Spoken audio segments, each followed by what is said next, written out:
Right, well, Hello. welcome to episode God knows what. Hello. It's been a while. How you doing, man? In general? Yeah, man. How's life been? How's life actually been, bro? I walked past a geezer earlier who just walked past another parent, a dad, and he said, "How are you, okay?" And he's like, yeah. And I thought, imagine if he just kind of got into it really, how he was. Yeah, I'm alright. I'm good. How am I? Busy with work. That's the first thing everyone says, isn't it? Yeah, you look corporate baddie, you, innit? Yeah, but Busy with work. Mental health is pretty good at the moment. I find it's better when I'm busy. really, wait, why is that though? Why is that? I feel like a lot of people that I speak to say life's better when they're busy, but sometimes I kind of feel like the busyness takes away from diving deep into things and actually being on top of everything. Do you know what I'm saying? Yeah, it's true. I think it's really hard to keep on a balance of not overanalyzing all your problems all the time. I'm an overthinker and an overanalyzer. Same. So I'll create problems that aren't there and analyze stuff today. I saw someone recently say, we're encouraged to talk about problems all the time, obviously, as you should. She was like, sometimes you can just fully fixate on that and then you're not going to move past that. So I think, it's tough, isn't it? Like, do you just focus on it all the time? Or like your issues, challenges or whatever? Or do you try and do something positive, go to the gym, go for a run, talk to friends? I think it's finding that balance though, isn't it? So this was something that I was playing with when I went through like that weird period in my life of like breakup, trying to find my own feet and blah blah blah. Like I went through a lot of just introspective thinking and analysing, do you know what I'm saying? And it was 6 months of just kind of being in my zone and just meditating, thinking about life, doing things that were like real mental and stuff like that.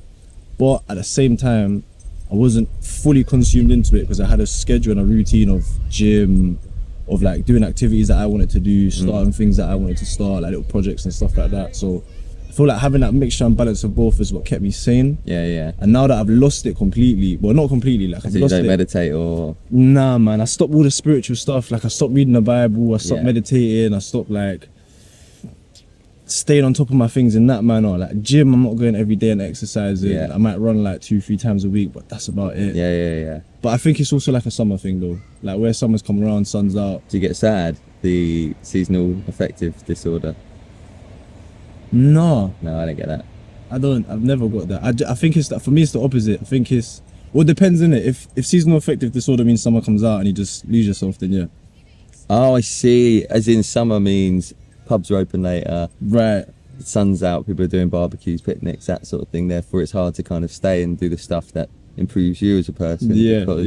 You're doing stuff that's temporarily fun. Or maybe not even just improves you as a person, but just kind of keeps you aligned. Keeps you on a kilter, yeah. Yeah, bro. I'm a big sucker for seeking temporary fun, which is bad. Like my mate said to me, like, you always just do the fun thing. I was just like, as opposed to what? Yeah, but like, what else is there to do? But meditation in and of itself isn't that fun. But you don't think so? Not fun, but I feel great afterwards. Right. Gym, it's fulfilling. It's fulfilling rather than enjoying. Yeah. Gym, I don't find fun. I don't like being there. I don't want to be there. But afterwards, I feel great. Yeah. I like going as a social activity. I used to go with Jerry, and that was fun. It was nice to go together, chat. I go on my own now. It's boring. It's boring. I like listening to the music. Fine. It's boring. It's everyone's just kind of doing their own thing and then looking at each other and then doing their own thing and looking at each other. It's not my habitat either. I'm not comfortable in the gym. I quite like the classes because someone's directing you what to do, and also you can't give up because it's embarrassing or whatever. So I like that, like HIIT classes. Yeah. But that's fun. Can't give up because it's embarrassing. It's embarrassing, like It's childish. Just childish. But even when I did yoga, I was like, this is a competition. I'll be more flexible. Yeah. I've been there. I've done that so many times. That's funny. So yeah, I don't know. I think it's, I'm really torn at the moment. Like, do I just positive mental attitude, and then like, there was a guy I was listening to on Spotify on a podcast who was basically saying that like, for every bad thought you have, negative thought, try and think 3 positive thoughts, and you have to actively train your brain to just be positive. And I'm really fucking negative, like on the commute. That is where I'm at my work. Because I look at people and I go, get out of the fucking way. Yeah. Look around you. And I think I really actively tried to go, oh, maybe I don't know, dogs just fucking died, or like, that's not really, that's more of a justifying their shitty behaviour.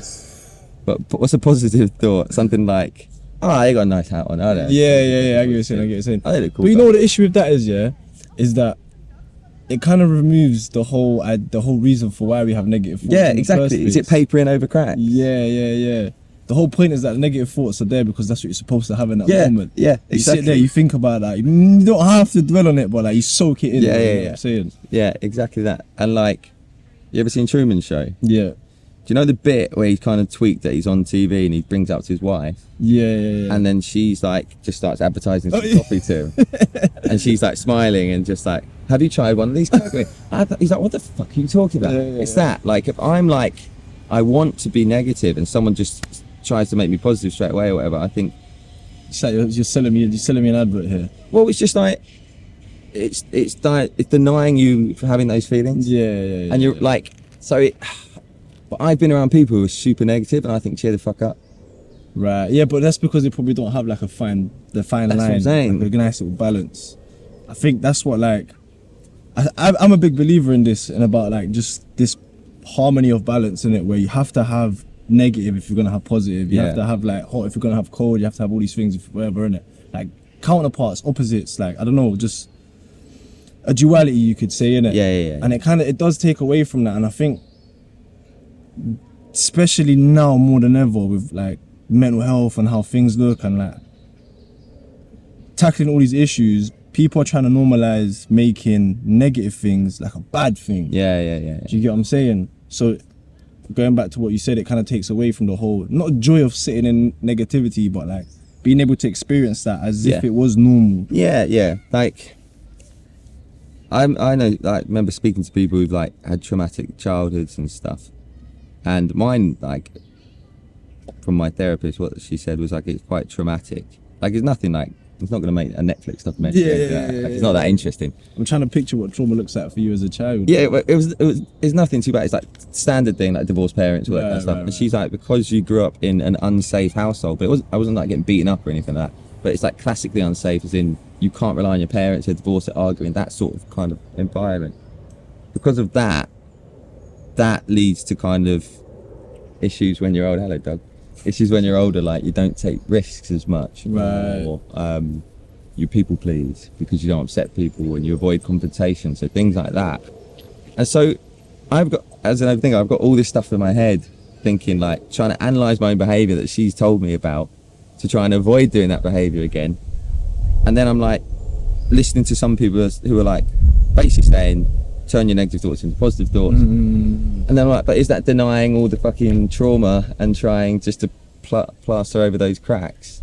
Like, how it's really hard to actually deal with your behaviour and your issues in the right way, and it's more confusing nowadays because everyone's got a different fucking opinion on how you should deal with it. It's a very personal thing, innit? I had this thought the other day where I was kind of looking back at my own life and in a way comparing it to how other people have lived their life too, and there's like a very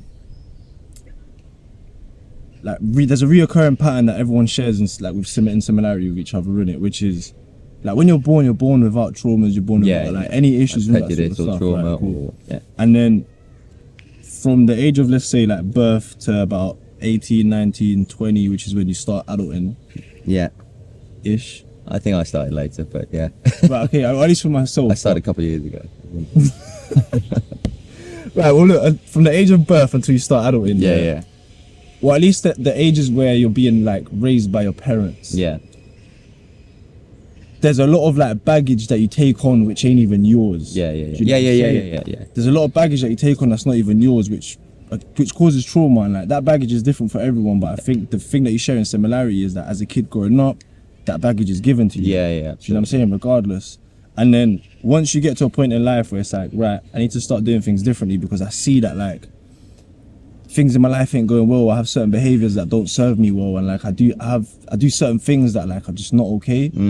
Comes the point where everyone starts to battle with this personal thing. That's why I say it's a personal thing. You can't have people tell you how to do it. Yeah, you're right. Which is unpicking like all those issues and and like those traumas and all that sort of stuff and learning from it. This is really in my face. You've done well there. Thanks, man. And that's what kind of makes you an individual, innit? That's what starts to like unwrap those layers, and like you start to find out who you actually really are, and like you start to mature, you grow, and all that sort of stuff. Yeah, like I guess it's a good point in terms of like your problems based on that upbringing, the baggage you've been given, are completely idiosyncratic to you, and therefore the process of healing that will be completely idiosyncratic to you. So you can't listen to a podcast and be like, oh, I've had a negative thought, I should just think 3 positive thoughts, because you might be fucking manic depressive or something like that, and therefore if you do that, you'll just go mental eventually. I think there are people that do need like guidance and help because they've never done it before, or they don't know what they're doing when it comes to like just sitting down and like helping themselves. You know what I'm saying? But at least from my experience, what I found was when I did therapy, I'll be honest with you, for me it didn't do anything. Like, it didn't really work. Did you go with a man or woman? A woman. Did you choose to go with women rather than a man? Yeah. How come? At that moment in time, I was looking at it from a point of view where I thought maybe the woman would have like a little bit more of a nurturing side and understanding side, and like she could kind of help me in that way. Do you know what I mean? Yeah, that's exactly what I did. But I don't know. For me, it didn't really work. And again, it's a friend of mine. I had some medical issues before, and the doctors fucked up royally. And a mate of mine who works for the NHS said, "Do you trust doctors?" And I was like, "They're people. Like, you know what I mean? Like, you can't. They're completely different. One doctor and another doctor will be completely different. They'll be different from day to day. They might have a shitty day and not concentrate. So it's not do you trust doctors? It's can you trust all people?" And it's like, no, you have to. And again, somebody base it on an individual case. Yeah. And doctors now, I prefer seeing a woman as well. Really? But the therapist I did, I think the same. I feel in my experience, they've been more nurturing. They've listened more. They've been kinder. Whereas the doctors I've seen at blokes, a lot of them have been great, but like a few of them have just been like. One time I went to a doctor because I kept throwing up blood. Oof. And I'd been away on holiday and I came back. I'd been throwing up blood on holiday because basically I've been drinking so much. Geezer.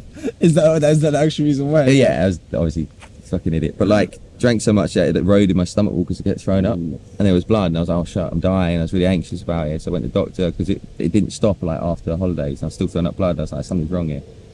And I said that to him and he was like, we've all done rugby tours, mate. Rugby talks? Yeah, rugby tours. Oh, rugby tours? Yeah, as in big drink tours. Oh. Well, first of all, no, I haven't. I don't like rugby. And second of all, what the fuck are you talking about? Like, why are you trying to show off? But yeah, I went for a woman. I do hear it. Woman therapist. But you know what, thinking about it, do you not think it would make more sense to go for a man? They might know your point of view more. Yeah, I thought that as well. They kind of understand what you go through. Yeah. For it themselves, isn't it? They can know that male lens a little bit more. And that's it. Like, and do you know what? Like, in terms of like girls, any advice that I've got from girls about like dating girls has been the worst fucking advice. Oh, really? Ever. They say what they'd like. But I think never what they want. No, what they like, what they want. It's two different things. Like, a guy to be nice, a guy to be this, a guy to be that. Everyone likes a chase. Everyone likes a bit unavailable to you, a bit of like, it's a bit of a tangent. But like, so maybe it's the same thing as generalising with therapists. Maybe they're seeing it from the female lens and it's hard to see it from male lens. I don't think that is the case. But yeah, honestly, every time a girl's give me advice about like, if I'm dating another girl or whatever, it's been fucking dreadful. Do this, do that. Yeah. They're like, nah, see you later. It works, I swear it works. Yeah. Girls like bad boys. I get what you're saying. I don't know. I'm still yet to kind of really test that one though. Do you know what I'm saying? What, the dating or the therapy? The dating stuff. No, the therapy thing I tested, man, it don't work for me, bro. Would you do it again? I had to run solo. What, therapy? Yeah. No, I did it solo again. Really? Bro, I ran it solo. So basically, like after therapy, it didn't really work for me. Yeah. So I kind of left it aside and I went traveling and I did all that stuff. And then when shit hit the fan for me and I felt like, right, I actually need to do something about like who I am, why I am the way that I am, what worked more in my favor was doing it solo, like meditating and doing like real mindful and spiritual things, reading the Bible and praying and just kind of like sitting down and listening to my thoughts and seeing like what would come up and just letting it come up. And just trying to understand it all. Do you know what I mean? That's what worked better for me. I think, in my opinion. When I meditated sometimes, I used to meditate when I was anxious, which is bad because you build an association to anxiety. Rather, you should do it when you're feeling okay. Yeah, and that should. If someone said before, if you're kind of doing stuff when you're already in like a panic state, it's too late. You do it it's a preventative thing. Like meditation is preventative of anxiety and all those issues, and like helps you in that sense. But panic also serves its purpose though too. Like negative emotions also serve their purpose too though. True, but if someone's like having a panic attack for a reason that isn't like just something invented in their head, yeah, it does serve a purpose. But someone said it was like a tiger being in the room when there's no tiger in the room. Like your body goes into panic mode for no reason. So if you're in that state, it's like, I think the purpose isn't to serve as though like you're supposed to in that moment fix everything. Like I can't remember who it was that I was listening to, but they said that things like anxiety and depression, like I speak very lightly upon the subject. I'm not educated and I don't actually know, you know what I mean? I haven't suffered these things myself. But like part of the reason why you might feel anxious, or you might feel like, I don't know, in a state of depression in that particular moment in time is because instead of it serving as like an indicator for you to fix it now, it serves as an indicator for you to start moving. Yeah. Do you get what I'm saying? And then from there you can start building. And changing things. I get that, but this is what it said basically. You meditate and you feel anxious afterwards. It's because it brought stuff to the surface that you didn't potentially know that was there. Because obviously the conscious that we're aware of is so little compared to the subconscious. There was a TED talk I listened to before. There was like, your subconscious is an elephant and your conscious is an ant. So if your elephant is marching that way, it's going backwards. It doesn't matter how much effort you put into your conscious stuff. So meditation, the stuff that serves underneath. He said about not watching the news, which, because the news is just, people think it's a way of giving information, but a lot of the time it's just a way of selling clicks, selling views, you know. And what spreads? Bad news spreads. Anger spreads. You know, so people like listening to stuff and getting angry and then passing it on to their friends. So it does all like the bad news stories first. And so if you're, so if you're listening to all this stuff and subconsciously having this stuff go in all the time, negative, then, like I said, like, it doesn't matter if you fucking gym twice a week or something, it's not going to have a super effect because the elephant going that way. So it's interesting. It's like these wholesale changes to behaviours having an effect on the conscious, but it's the subconscious. But yeah, it was interesting that's bad. There's a passage in the Bible about that, you know. Oh really? Yeah, it says the eye is the lantern of the body. So whatever you let in through your eyes. Yeah, okay. If it's good, you'll be good. If it's bad, you'll be bad. You know what I'm saying? Yeah. Okay, interesting. Yeah, it must have a huge effect, these things. And like, to take a giant tangent, things like social media. Oh, that's why I'm off it, bro. That's why everyone asks me, why are you not on it for? Yeah. Even for your podcast? Yeah. Nah, bro, I'm good, man. There's a comedian called Bo Burnham. He does a little skit on it. It's only like 20 seconds. And he says, maybe having a few bug-eyed salamandered people in Silicon Valley dictate the mental journey of all our youth was a bad idea. Bro, it's mental, fam. It's crazy. And you know what? Yeah, I strongly believe that is the case, bro. Because I think, compare the youth today to what the youth were like when you was growing up, and how different it is. True, and like I don't know what kids are like today, which I suppose is a good thing. But like, wait till you have yours, man. Yeah. Man, I'm petrified. What do you talk to kids about? I said this the other day. Like, there was a family, me and my girlfriend having dinner the other day, and like, they were just eating it, and the parents were just telling the kids what to do. Like, don't eat that, do this, do that. So, what do you talk about to like a 7-year-old? Like, how's school going? Then after that, what else is there? I get what you're saying. What are your thoughts on the political, economic, society at the moment? Climate, the climate. That's the word. But I agree, man. Like, I mean, there's kids over there playing football and stuff. So, like, I don't think one generation is necessarily better than I don't subscribe to that at all. And people always like, you always see the photos on Facebook back in the day where it's like got an emo kid, like some lad who's an emo, and then some like war, same age, back when men used to be men. I say those fucking men went to war, came back with the horrific PTSD, became alcoholics and beat up their wives and like had terrible life. That shouldn't be that should be the thing to aim at. But saying that, I don't think it's good to mate, just scrolling all the time. You know what? Yeah, I think now that you mention it in that manner, I think like every generation has its like good sides and bad sides. You know what I'm saying? Like, obviously, I think a lot of people question like the kids of this generation because you currently live like in this time, and it's like all this violence, all this knife crime, all this and that, and like all this mental health stuff, depression, anxiety, and like just kids doing it from such a young age and like losing their way and blah blah blah. But if you go back like 20, 30 years, fair enough, I might not have had those problems, but it would have had other something else. Yeah, it would have been scurvy, else. rickets. Yeah, do you know what I mean? Like, it would have been something else. This is exactly it. But you're right though. Like, in terms of, it's interesting, isn't it? Like, mental health problems, are they more prevalent these days, or are they more talked about? Have they just been labelled more? Like, I think they've been labelled more, you know. Like, so someone bipolar in 50, I don't know, and bipolar came out as more not mainstream, but as in like more accepted or more kind of given like a term to it. But like, I wonder if you had it in like the 1920s. Yeah, people like, oh, he's just mental, that guy, rather than he actually needs some help. He's a lunatic. Yeah, he's a fucking loon. Get him a gin, and he'll be sound. But like, yeah, I don't know. I think you're right, mate. Like, I would hate to be a kid nowadays. Like, school must be tough. Like, if you're a kid at school who's like going through some shit, and you go home, it used to be like school, you go home and then that's it. But they'd be texting you or ignoring you or something. Like, it's horrible. It's intensified. I can't lie. I do think the issues of this generation here is a little bit more intense though, man. I don't know what it is. I do get that feeling, innit? Do you think? I also think Americans are far worse than 100%. Like, bro. It just feels in America, if you have any sort of mental health problem, they give you a pill rather than giving you help or some guidance or whatever. Take these pills. That would change the chemical balance in your brain. There's that whole, I don't know, man. There's like a real rabbit hole when it comes into like America and pharmaceuticals. Pharmaceuticals. That's cute.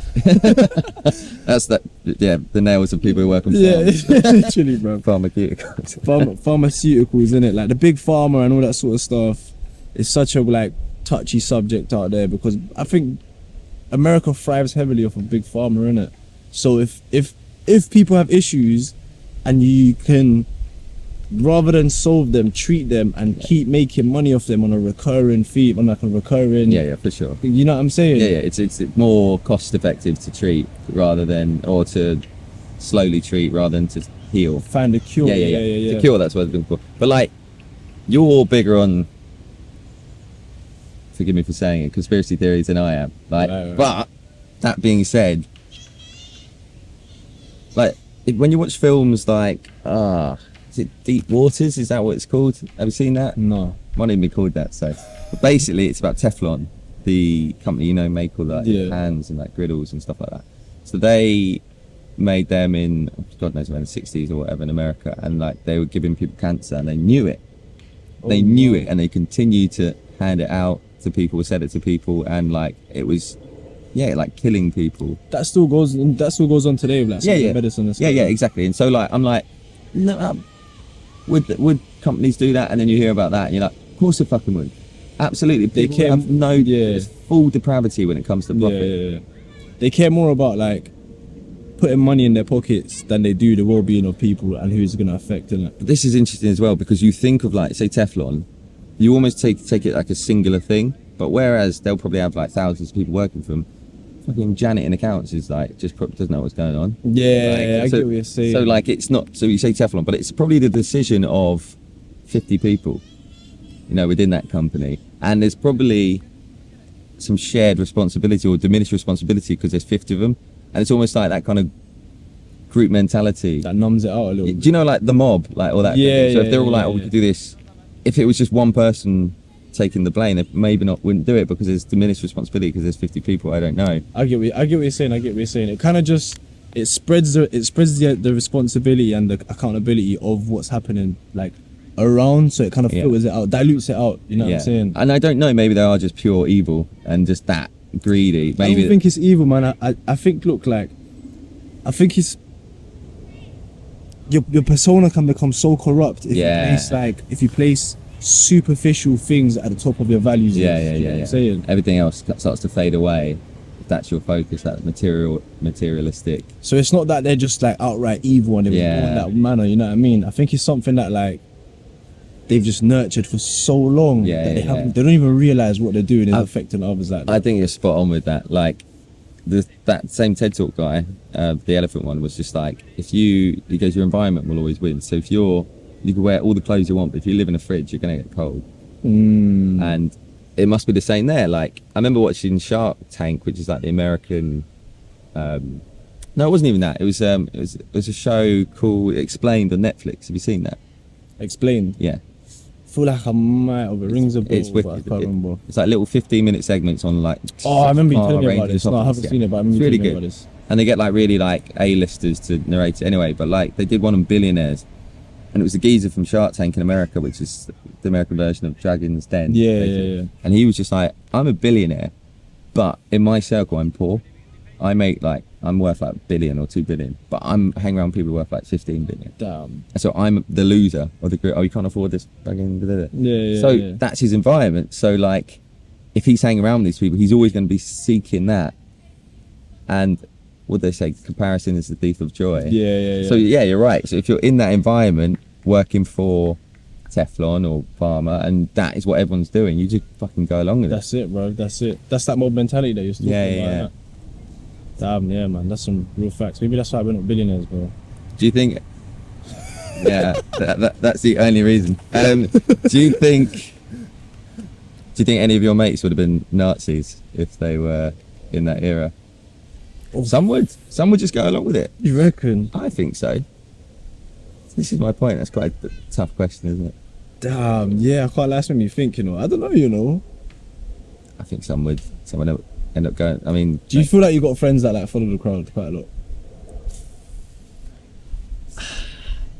I think so. What are you like in a group chat on WhatsApp? Are you a lurker? Are you active? Are you? So if it pings off my phone too much, I mute it. Yeah. So you're okay. So it actively annoys you. Do you read it? Barely. Yeah. Okay. Sounds. You're not even a lurker. You're just. I don't. Yeah. I don't care about it. Yeah. Okay. Why? What was you trying to go down? What was you trying to like suss out? Just wondered if it had an affiliation to people being followers in crowds or not. Because I'm the most active in that. On the group chat. Me and like. I'll have my moments, innit? Like, I'll have a moment where it's like, you know what? I'll send a message, do a bit of banter, like send a little stupid sticker or whatever. But then for the most part, mute it and just keep it stepping. I've seen a few videos of that, like the one in the group chat you forgot. It's just he appears, laughs, and just fades. Oh, yeah. Also, those laughs mean the most when someone just appears, laughs at your comment, and they're gone. Yeah, because you know they're the best laughs. Yeah. This made you look at your phone. Yeah. Actually took your time out. Yeah, exactly. That's funny. Yeah, no, man, I can't lie. I'm not that active on group chats, but that's long, man. That's long. My time on my phone, I think my average was an hour and 45 a day. Is it? Mine's still horrible though. Yeah, that's what I'm saying. Last week I think it was hour and 45, which is the lowest I think it's ever been. What did you do with your life? I've no idea. Honestly, I don't know. I went to Barcelona. Oh, that's probably why though. That's probably why, but only for the weekend. How was that, by the way? It's wicked. Yeah, it's been nice. What did you get up to? So girlfriend took me for a surprise birthday thing. My 4th birthday celebration in a month. Damn. Yeah. Must be nice. Lucky guy. Yeah, it was lovely. It was really good fun. It was good food. We didn't do like loads and loads of cultural stuff. I can't remember what we did, to be honest. That's how good it was. It's all a blur. It's all a blur. But it was really, really good. It was good. Would you rather like cultural holidays or would you rather beach holidays? Now I'd rather a cultural holiday. So, I was I watch a lot of Anthony Bourdain stuff and just read a lot of his quotes and that. Who's Anthony Bourdain? I've heard of him. Anthony Bourdain was a famous chef. Ah, yeah. And he ended up doing like a TV series called Parts Unknown, and he has another one too, I can't remember. Yeah, okay. But he just travels the world and like learns about their culture, and he learns about their culture through their food as well. Really interesting. Yeah, and he learns about the history and stuff like that. But it's so sick. Yeah. And it's one of those shows where it's just no bullshit. Mm. He will give you what he actually experienced. So if it's a bad experience, you watch a bad experience. Nice. Do you know what I'm saying? But it's so good. It's so good. Definitely watch it. The French guy. No, he's American. You know. Okay. He's got like a crazy history where, when he was young, like in his 20s, he was like a heroin addict. Yeah, he used to just smoke weed all the time, always drinking. Like it was crazy. And then he decided he'll finish culinary school, became like a good like head chef or like a big chef in like one of these fancy restaurants in New York and stuff. And then he released a book, and the book is what gained traction. And then they were like, we should make a TV show. So he made a TV show, and then from there on forward, he just became Anthony Bourdain. How do you get into heroin? Like mad, isn't it? Yeah, that is mad. And then become like Russell Brand said, obviously his name's mud now after all the accusations, but he said basically he still wakes up every morning and thinks about heroin. That's heavy, man. He probably has to live with that for the rest of his life. Yeah, for sure. But apparently it's the best thing ever. Like people have done it. Like obviously the best thing ever, but so good it'll ruin your life. Like, Yeah. But like people say everything's just like a golden hue and like amazing. Oof. But then you'll never get that ever again. That's like it's flying scary, too close man. to the sun. Yeah, that's scary. There's a guy on Reddit that I saw who was like just, I don't know what kind of subreddit it was, but he was saying that he was going to try it. And people were like, don't fucking do that. And he did. And that it's just the next 10 years of his like descent, lose his job, lose his like I think, wife and family. Yeah, it's mad, mate. And then like recovers again. It's just like, fuck. Yeah, that's scary, man. Don't ever touch that. No. Don't ever touch that. It seems quite an obvious thing to say, but don't do heroin. Yeah. Anyway, yeah. So you said going back to the point is that so watching him like travel the world and learn through his experiences and seeing how much like that adds to his character and his personality and how he speaks about it. Do you know what I'm saying? He says that like traveling is not a reward for working hard. It's like a lesson for you to learn how to live. That is literally it. Like a lot of the time I'm like, what the fuck am I doing? Like, I'm sure a lot of people feel disillusioned with what they're doing, and like, you know, the 9 to 5 is just literally a way to save up money to go traveling and stuff. But if you could find a way, I mean, what a life for him. He's combined those two. Crazy, isn't it? What a great life for him, because he does that thing that he loves and gets paid for it at the same time, which is what the people say, doesn't it? Find what you love and get paid for it. But like, yeah, I think that as well. I think I prefer doing like cultural stuff because it's interesting, but also I think it makes you a more well-rounded person. 100%. And when you meet people, they have interesting things to tell you about and talk about. And like, so if you just meet someone who's just always got done beach holidays or something like that, I mean, that's massively generalizing, but do you know what I mean? Like maybe people who seek kind of like education and culture and all that kind of stuff have more kind of well-rounded experience, and they can tell you about it. Tend to be more interesting, maybe. That is a massive generalization, but no, but I hear it though, man. Again, going back to the point of like your environments, innit? I think if you're doing the same thing day in day out all the time, like what more could you possibly gain from what you're doing? Yeah, do you know what I'm saying? Yeah. And I've done that, you know.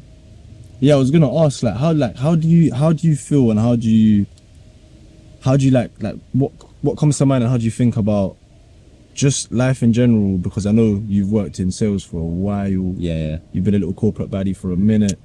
Like how does that, I don't know, like how does that sit with you? Do you know what I mean? Like getting on the train every day at the same time, going to the same place every day.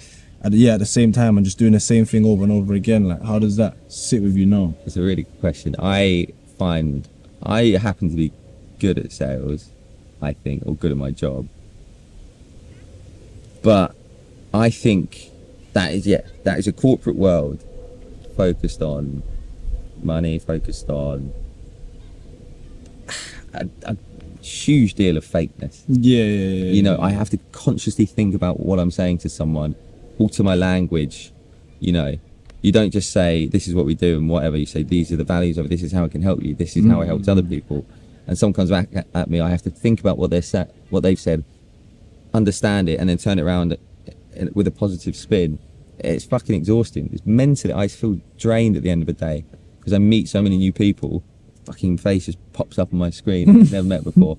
Hello, and I have to be on. And I have to be fucking on. And like the guy I learned a lot of sales stuff off said salespeople are actors pretending to be therapists. So you take on a lot of their stress and they moan at you for 45 minutes and you're like, yeah, I understand. Yeah. And then you say, well, listen, this is how we can help you maybe. And then you talk to them again another time. And you do it again and again and again. And it's fucking tiring. I had a massage the other day and the woman was very spiritual.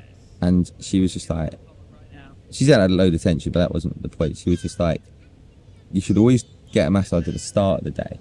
Because a masseuse takes on a lot of that tension and stress. So at the end of the day, they're like almost weaker and they're stressed themselves. And she's like, I have to go de-stress after the end of the day.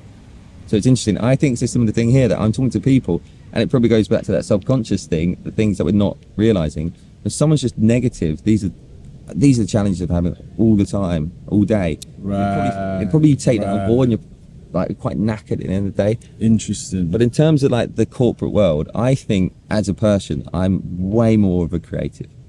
Really? I did English at uni. Like I always kind of adhered to that kind of side of things. Psychology, English, I always liked that. I liked people. I like the way people think. I like books, films, like art. To a degree, art. I'm not like. But you like creative mediums though. I like creative mediums and I like interpretation. Right. I like to interpret people's thoughts. That's why I really like your tattoo. Oh, thanks. The whim tattoo. I love that because it's just like got it on a whim, but it's different. I've never seen someone get it before or have it before, but it's also like it explains what it is. It's quite simplistic, but actually quite deep as well. I think. Yeah. So I really like it, and so it's the same with. That's the stuff that makes me tick. So when people are just surface level talking about stuff, I'm like, get into the fucking nitty gritty. Yeah. Of what you're like asking, do you think your friends would be Nazis? but it's true. Look, it's true, yeah. Because I have this thought process all the time too about like the corporate world. I haven't spent much time in it. Like my time at Heimdall, and I'd say like a little bit at the estate agency, but that doesn't really count because it wasn't proper corporate. It was like my only time in the corporate world. Yeah. And I also look at peers around me and I see like how they are in the corporate world, and to me it just seems very surface level, and it's always just been surface level. It's so hard, and I think like making friends with yourself, Jerry, and a few of the other boys was for me like such a rare thing. Yeah. I didn't ever expect that to happen. Do you know what I'm saying? But for the most part, it was, well, at least how I see it, it's just very surface level interactions, and it's so hard to be authentic with people and actually get into the nitty gritty of things, like you say, innit? Yeah. And I don't know, man. I don't know how well that can serve you if you're there for that long, innit? At least I know for myself I wouldn't be able to do it. And just like you, I'm a creative person, so that's why I took that jump and was like, bro, I can't do this no more. Like, fuck this. I'm gonna go do something else that like I can maybe get a bit more satisfaction out of, and like I don't know, whatever it is, innit? So do you not think that like you'd ever go down that route now? Do you think it's too late? For sure, man. And like, you know, I watched some videos of like old people and their regrets. Not one of them said, oh, I didn't make enough money. Yeah. Like it was always I didn't spend enough time doing the things I love or seeing the people I love, or I didn't say I love you enough to someone. But like Kanye West says, money isn't everything, not having it is. Having money isn't everything, not having it is. So basically, there's a balance again that I want to go out and go travelling and see these places. I'd love to live the life of Anthony Bourdain, but like you need money to do that, and so you do have to kind of, and like I want kids and like family, and I'll have to provide for them. So I think maybe at my age you just have to kind of like suck it up and just kind of do it. Man. But I think you can have expressions elsewhere. Maybe you don't have to make money for them, but they can be expression. I write some poems and stuff. That's lit, bro. That's lit. I think also, looking at doing creative things for the purpose of getting something out of it takes away from it so much. Yeah. Do you know what I'm saying? So like, how you write poems just because you enjoy writing poems and you know you're not going to be a millionaire of poems. Like, that's what gives you the joy in it, because it's like, this is my little thing. This is my little like, I don't know, creative outlet, and this is what like I genuinely enjoy, and I just do it because I only enjoy it and nothing more. Do you know what I'm saying? And I think this is also something that people don't understand about, like, for example, me and the podcast is when they're like, yo, I just jump on social media and like put it out there. For me, it's not really a thing like that. I do it because I enjoy it. Yeah. I like having conversations with people, and if I can document it and not be awkward while I'm documenting it, because it's tough, but it's fun. Like, then so be it. And like, even if 10 people watch it, I don't care. Like, what I enjoy doing, is what I love doing. And the moment that you start looking at it as though I want to get something out of it is when it becomes more of a chore and a burden, than like an enjoyment, Yeah, for and sure. like you know what I'm saying? Sure, mate. I said earlier, like, the point is to find what you love and get paid for it. But I like writing. I did writing at uni. I did English, but like part of it was writing. And I did I wrote like a comedy script, Sick. and I sent it off to BBC, and they were like, nah. And I was like, well, that's that dream dead. Like, I know I didn't fucking try and send it on or try and like write it again. I was just like, okay. Yeah. First. I think Harry Potter got like rejected like 50 times before. Flipping hell, Yeah. man. I'm not saying that would have been Harry Potter. Probably would have been though, you know. But like, I think I got fucking sick and tired of writing stuff, and it became like chore to actually do it. So you're right, actually, if that becomes your world where you're getting paid for something, it's not just a creative outlet, and they're like, right, we need X amount of pages by this date, or for a band we need this album finished by this date. Or Anthony Bourdain, I mean, you need to go to, I've just got back from, I know, so you need to go to fucking, It's crazy, you know, he committed suicide. Yeah. did he? Yeah. Anthony Bourdain? Yeah. This is it. Did I he- can't like. I didn't know why. I thought to myself like, such a good life, this, that, the next.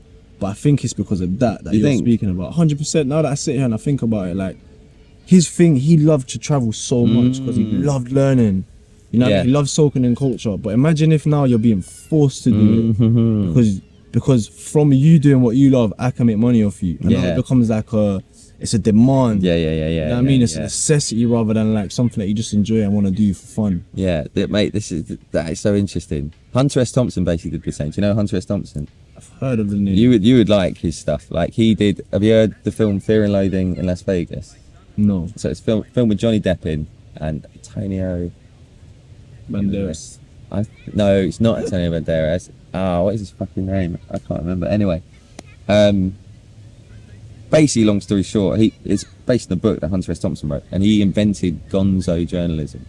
Oh, I've heard of something Yeah. like this. Yeah, This yeah, is yeah. where you get involved in the actual people, rather than writing it from the outside perspective. You get involved in like with the gang or with whoever. And he did one on like the Hells Angels, which I haven't read yet, but I'm gonna.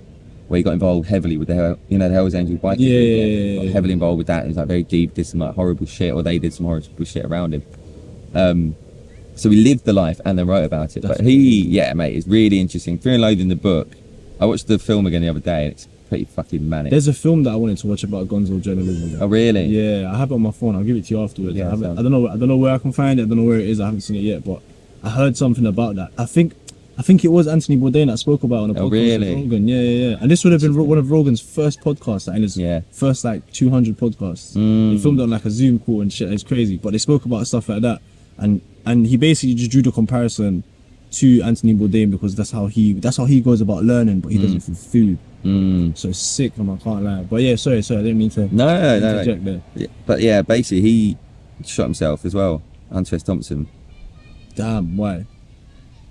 He wrote a suicide note. I can't remember exactly what it said, but I do think it pertained to the fact that he was just kind of done. He was just like, yeah, I've done what I want to do, or what, like. So I don't know, but maybe there's a sense of that he wasn't getting joy in what he was doing anymore. It becomes like beating a dead horse a little bit, but yeah, interesting like guy, and like yeah, I think he shot himself in the head with like a shotgun or something like Nice. that. But in Fear and Loathing in Las Vegas, he like does a lot of drugs.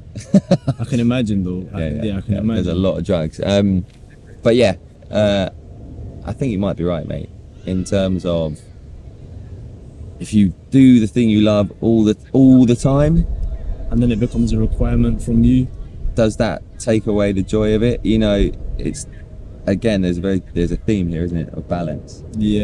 If you're constantly living the best life in the world, it's constantly sunshine. Do you miss the rain a little bit? You know? I think so, man. I think so. It is about man. I think it is about having that balance, innit? I was just trying to think about like what it must be like as well. If the one thing that you love the most, like, gets the life sucked out of it. Like, what else do you live for? You know what I mean? Yeah, when someone's pushing it out as a product rather than it being the thing of joy in and of itself. So that's probably what makes them like want to commit suicide in the end, bro. I wonder how cut it is as well. Like, you're saying you get like the good and the bad, but I wonder how, like, if they're like, you need this, you need a shot here, you need a landscape shot, you need to do this, you need to do that, and it takes away from him just doing what the fuck he I wants. don't know. He said that when he filmed like a lot of the shows, a lot of the episodes. It was just him and like maybe like 4 crew members. Yeah, okay. That was it. Yeah. But I imagine though, before he goes out, he's got people letting him know, like, right, this is what we kind of want you to get. This is what we kind of want you to do. You know what I mean? I think it probably starts off where it's kind of like, you know what, like test the waters, do your thing and go see how it comes out, and like come back and we'll figure it out. But I think eventually when they see that, like, oh, he's doing work. Yeah. It's like, right, cool, we need more of this. Yeah. More of this. It gets finesse. I used to live with a producer, and he worked on a couple of like mainstream shows, like Britain's Got Talent and stuff. And mate, there's just like how fucking forced it all is. Yeah. They basically had like, he'd say if someone came in like on X Factor who was dog shit, either if you're really good or really dog shit, you get through. And the geezer was like really dog shit. One of them was like, yeah, I know Simon Cowell. And obviously didn't know he was dog shit. Well, he's like, I met him a few years ago. And he was like, yeah, you should definitely bring that up on stage. And it's just fucking lambs to the slaughter. Yeah. And like, that's deep. It is, man. And it goes back to that kind of fakeness, doesn't it? Like, what you see is this home preem shot of stuff, but the behind the scenes is just held together by fucking tape and literally bit of spit juice just somehow sticking paper together. together. And like it's all I don't know. I was reading about it's a bit of a tangent, you know, Good Will Hunting, the film. Yes.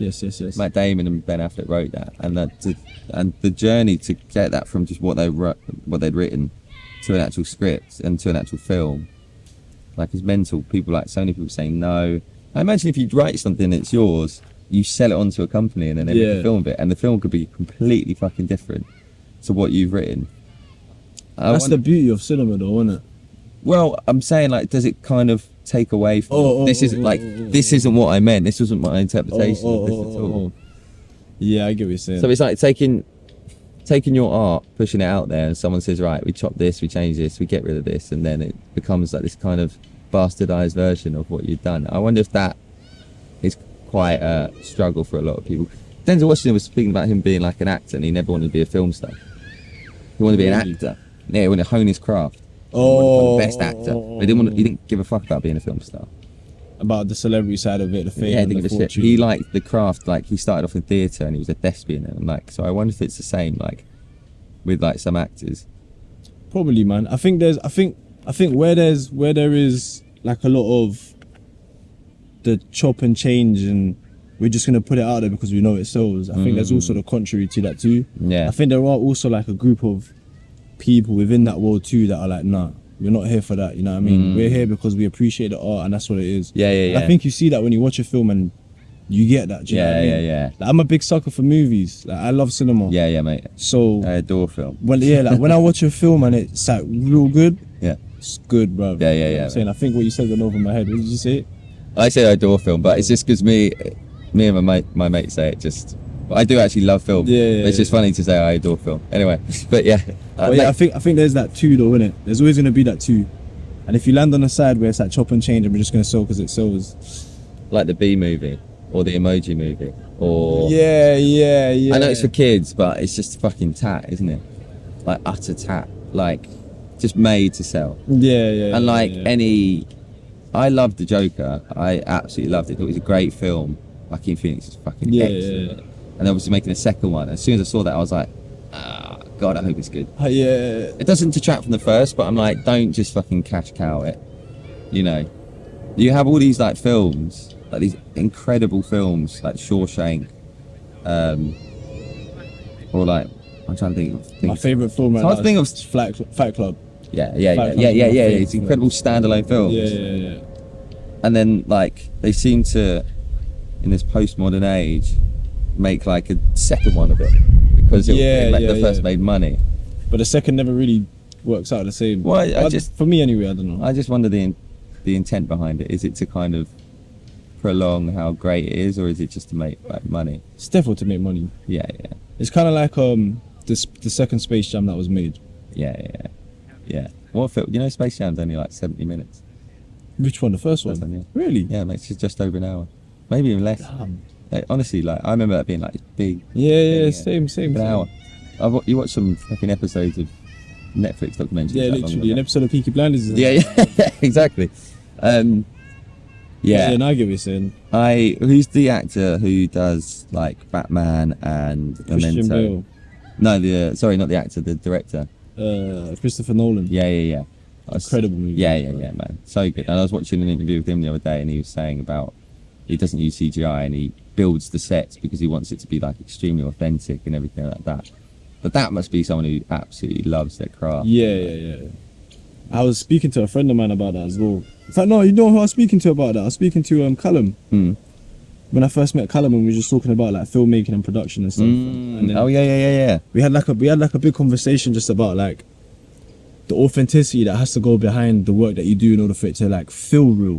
Because I think that's also a big part of what makes a good movie. Is that like there's the people that make the movie have this understanding of how, or I don't know, like how authentic things have to be. You know what I'm saying? Like if I'm gonna act in this film, I have to really believe that I'm that person without no doubt, and then you'll feel that and it will come across. You know what I'm saying?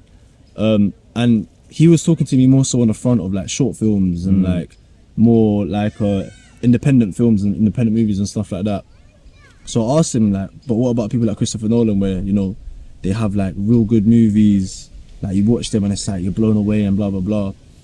And a lot of the thing that he said though was the reason why they're so good is because one is practically a limited budget, so you can do whatever the hell you want to do. I think his wife's like this mega minted producer. Is it? So she's that. Yeah, you see, there you go. Yeah. Two, you're working with world-class actors, and it's not even like you have to go out of your way to get them. They just want to work. They want to work. You know what I mean? That wouldn't have always been the case. Yeah, you got to start somewhere. You'd have to build you know what I'm up saying? to You that. got to start somewhere. So Yeah. I still see an appreciation in it though, because I think even with an unlimited budget, it can still go so wrong. Yeah, mate, completely. Like look at like Avatar or something like that. Yeah, That's bro. the most budget film, biggest budget film ever. I think. I don't know if that's true, and it's fine, but it's basically Pocahontas with aliens. But I get that. I think his wife is some sort of minted Hollywood person. I don't know. I have a music group with my mates where there's like a prompt where it says to you like a song that reminds you of something, or that's a bad example. I think this week it was a song from a film, Right. a song from a musical, but there's loads of ones. It'd be what would be your funeral song, or what would be, we've actually got around what's the best nonce song, or best song that's about a nonce, because there's fucking bangers. Yeah. Billie Jean, Ignition by R. Kelly. Yeah, I was just about to say R. Kelly. Yeah. What, you think Michael Jackson's actually nuts? Yeah, I do. You're convinced, isn't I'll stay that on record. Yeah, fair enough. But yeah, so R.I.P. But yeah, so I think with so it's really interesting though, because like what you do is you put your vote in, you put your choice in, and everyone votes anonymously Right. about what the favourite is and the worst is, and in the end you see like, oh, no one likes my taste in music, or someone does, or whatever, and then it gives you like standing. But this week's one was the film one, and have you watched This Is England at all? It's actually quite relevant at the moment with all the riots going on. I feel like I might have, but I don't remember it. Basically, it's Stephen Graham. You know Stephen Graham, Scouse actor. Yeah. Fucking intense actor, great actor.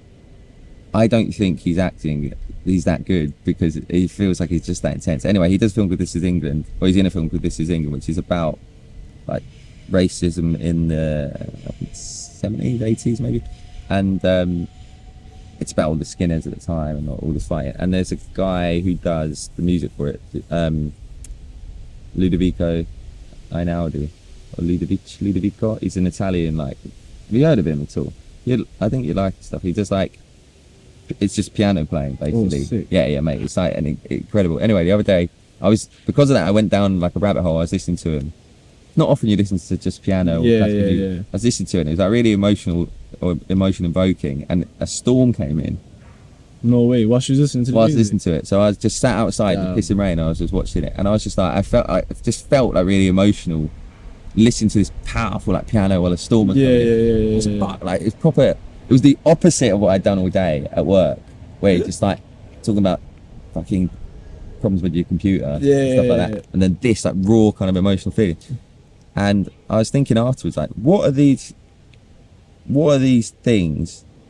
What are the activities that lead us to these emotions? Because sometimes we think, what should I do today?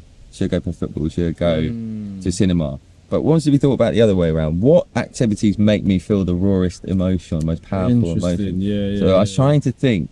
For me, music. So festivals, things like that. I feel really like overwhelmed with emotion. Like but festivals. overwhelmed in like A good way, like good emotion. you're with your friends. Right. I remember watching Foles before, and one of their songs is like this build up song. And I was on my mate's shoulders, and the sun came out, and I was on stuff that which might have helped, but like the sun came out. It's a real appreciation for that moment. Yeah. Yeah. And I was like, this was like raw emotion, and I was thinking, why don't I haven't been to a festival like proper one in like 2-3 years. I'm like, why don't I do that more? Yeah. You know. So I was thinking, so what are the things that give you those kind of raw emotions? Like football is a massive one for me. Playing football is like best time of my week. Fairs. Yeah. Fairs. So that's cemented in, to be fair. But yeah, and I was trying to think, what are the other things? What do you think for you? What are the things that give you the most kind of... Films, man. I don't know why. Yeah. But films. Like if I sit down, maybe smoke a spliff and watch a film and it's a really good film, I'll tune in and I'll like...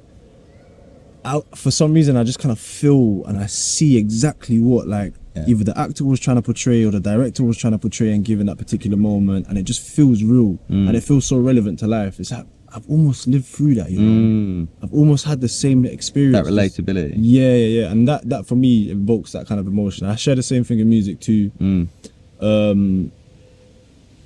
I don't know what else, man. There's moments where like creating stuff I can feel that kind of emotion. It's interesting, isn't it? It's like, if you think about your week, sometimes you might not experience that all week.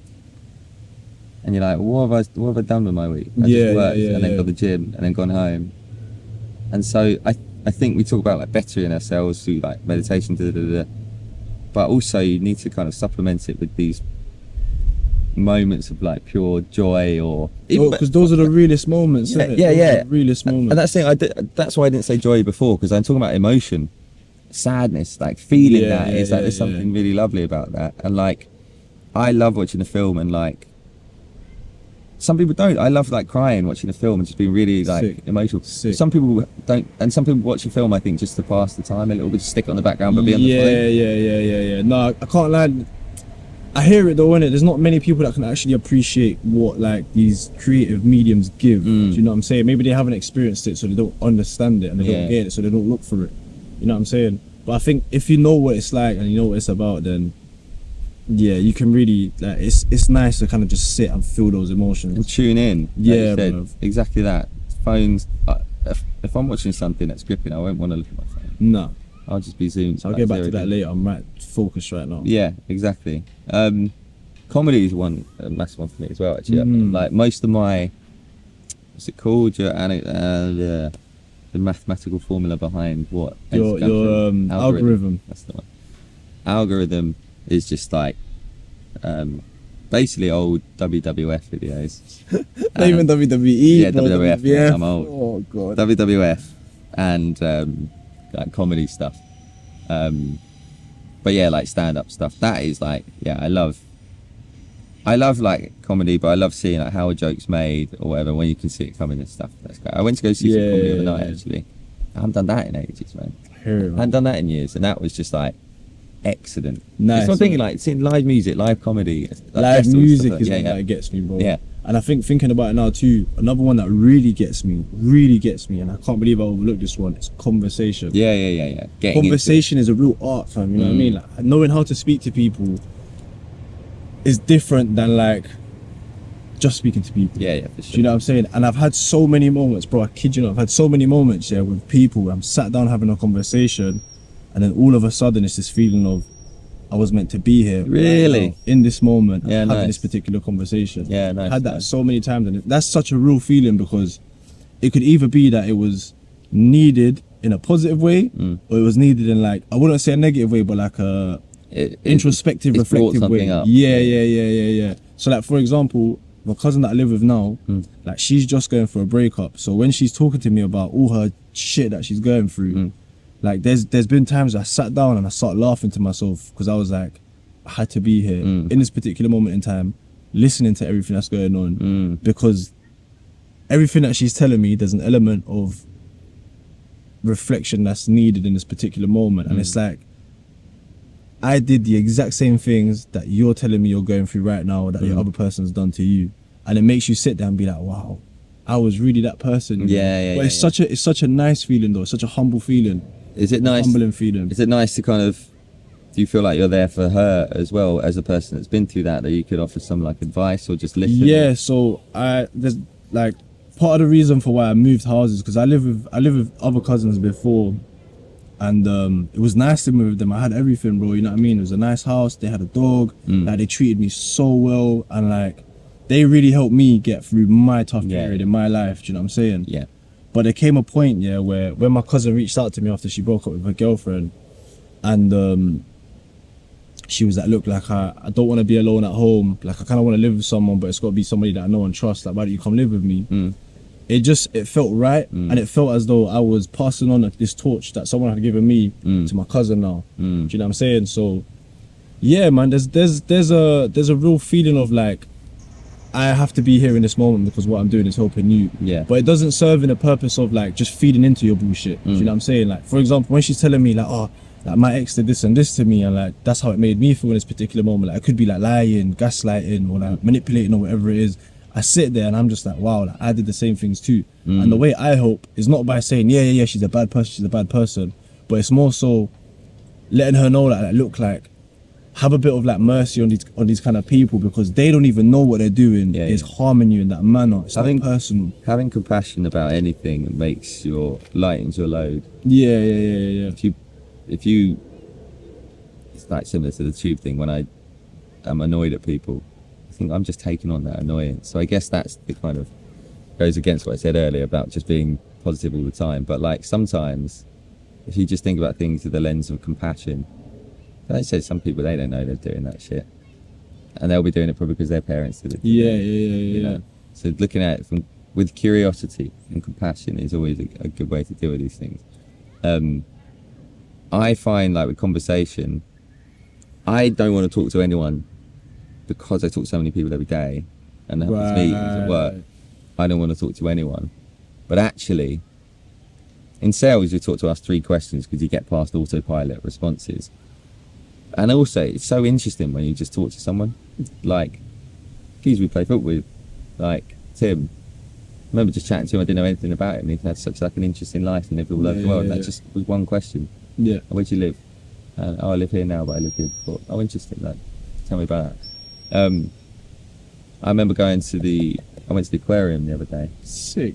And some woman was just like on the mic. She was like, "Do you want to touch one of there's some fucking shit." I don't know. Like a little starfish or something. Like, yeah, do you want to touch it? And I was like, not really. And then she was like, I asked her a question. I can't remember what I asked her, but she was just like, "Oh yeah, because one of the sharks had like a bit of a belly." And I was like, "Is that shark pregnant, by the way?" Earlier. She says, "No, what actually happened was someone bought it, like just a random woman bought it and kept it in a fish tank at home, not knowing it was a fucking shark, and it was just getting bigger and bigger and bigger." Flipping, so it started bending in the shark tank. She called them up and she was like, "I've got this fish here, it's getting quite big." And they were like, "Okay, bring it up to us." And she brought it in a fucking wheelie bin. You're lying. She brought the fucking shark in a wheelie bin. So, and now its stomach's all fucked because it was in this wheelie bin for so long to drive there. And now it's got a big old stomach. I was like, I wouldn't have known that story. Yeah, had I not asked that question. Yeah. Like, it's not the most deep and meaningful, poignant thing, but like, it's interesting, and like, everyone's got interesting things to say. 100%. It's all in the eye of the beholder, isn't it? Yeah. I hate when people are like, "Bruv, that person's not interesting. I have nothing to speak to them about." I used to be that person, innit? That's why I didn't stay at uni. Part of the reason why I didn't stay at uni, because like all the people that were around me were from different walks of life, like my walk from life. Yeah. So I felt like I can't relate to you. But now that I've gotten older and I have conversations with like the most random people, you ask them one question that hits, they won't shut up. Yeah. And they come out with the most craziest stories, and you sit there entertained for like a good half an hour. Do you know what I mean? Yeah. Yes, bro. Yeah, exactly. I know people who've been like, "Oh, like what I have to say doesn't compare to so and so and so and so," and I was like, "Yeah, it does. Yeah, absolutely it does." Like you've had stuff happen to you. I think people can play down stuff that's happened to them as well. "Oh, it's not a big deal," or this and that, and it's just like, it's a big deal for you. I used to like when I was like growing up, because it's like I said, grew up in a bit of a dodgy household, and like I used to think, I've got all my limbs, you know, I could be starving, I should be grateful. And there is an idea of perspective, but it doesn't mean you should not appreciate the stuff you've gone through. 100%, man. 100%. I think that's true too. I think again, it's that whole comparison of the thief of joy, innit? Yeah. Like, maybe it's not joy in this instance, but it takes away from like how much these things mean to you. So if, for example, like, let's say for example, my trauma was I got hit by a flipping by a slider when I was a kid, and your trauma is, I don't know, like you got abused as a kid, which is two different things. Like, I cannot take away from the fact that this probably affected me to the same magnitude as what that affected you. Yeah. But it's just two different things. Do you know what I'm saying? Well, it's like when you see people, I've seen people on like talk shows who are scared of pickles. Scared of pickles? Yeah, and I was laughing at them, because it is funny. Yeah, but it is. They're scared of pickles. Like, that's their reality. They're fucking scared of pickles. And like, it's kind of even worse because every restaurant they're in, they go, I can't be near a pickle. I feel like, what are you talking about? So that is tough for them. Random though, isn't it? Yeah, it's really random. How does that happen? But like, yeah, exactly that, man. But they probably share the same fear as somebody that's scared of like a lion, for example. Yeah, exactly that same kind of panic. Yeah. Right, but because people tell you it's only a pickle, now you can't like suffer your own. Don't deny my fucking trauma. Yeah. I hear it loud and clear. I remember when I first did therapy, and I was talking to her about some pretty deep stuff, and she was like, "Have you kind of heard what you're saying?" And I was like, "Yeah," and I made a joke, and she was like, "Do you often make jokes when you talk about serious things?" And I was like, "Oh, fuck." Oh, we're gonna get into it, aren't we? Yeah. Fuck. Yeah, that was tough. What time are we on, by the way? I don't know. I was thinking about this just now as well. Check. And if it's time to go, it's time to We've go. got 20 minutes. We might as well just start packing up now and then. Yeah? Decent little end of one more. Should we do one more question? One more? 100%. You give me the question. Yeah, okay. Let me have a think. This is your episode. I'll give you a hypothetical. Nice. If I can think of one. Good pre-game football chat. God, I can't think of it. Are you wearing white, by the way? I'm sick. We can be the same team. Yes. Yeah, good. That helps. One hypothetical question.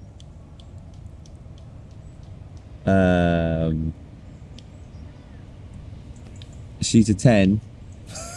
I like this one. But she's a 10, but she always corrects your grammar and your phrasing, but she does it. She's actually wrong every time she does it. Oh no! I'm still going there though. Yeah, 100%, man. Because I try not to get annoyed at it, but I just try to laugh at it. Yeah. So you go, oh, me and Michael are going to the park, and she goes, to the parks. Yeah. No. Michael and I are going to the parks. Yeah. And you'll be like, okay. I'll be like, alright, Yoda. Thanks. All right. Give me a she's a 10. Right. Oh no. That would work out. Alright, she's a 10. Yeah.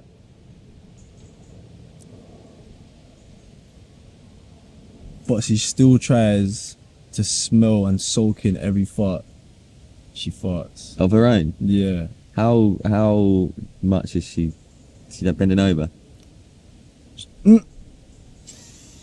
Smell that one. Are they bad? Yeah, reek. Yeah, I'm fine. Yeah, I'm still getting involved. I hear it. Be slightly impressed You about just throw it in. how little that she doesn't care. Yeah, A maybe. little concoction of odour. Nice. And on that note, Thank you very much for having me, bro. inviting me on. This is your episode, bro. Thanks for having me, man. I appreciate it. Yeah. Honestly. Thank you, mate. What?